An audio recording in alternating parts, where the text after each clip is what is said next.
In this video, we'll go over the vendor check option inside the accounts module. This feature is used when you need to quickly create a check for a vendor while store operations are running.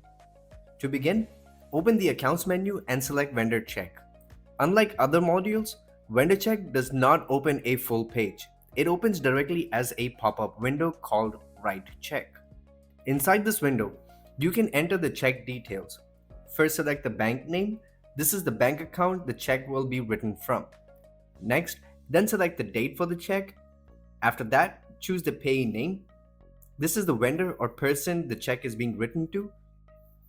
Next, enter the check amount. Then select the check category so the system knows what type of payment this is for. You can also enter a memo if you want to add a note or description for the payment. Once everything is complete, click Save. This creates the vendor check inside the system.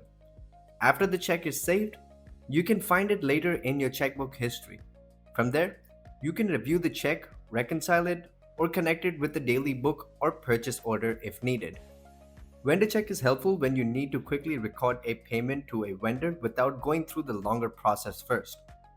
And that's how you use vendor check option inside the accounts module. I'll see you guys in our next video.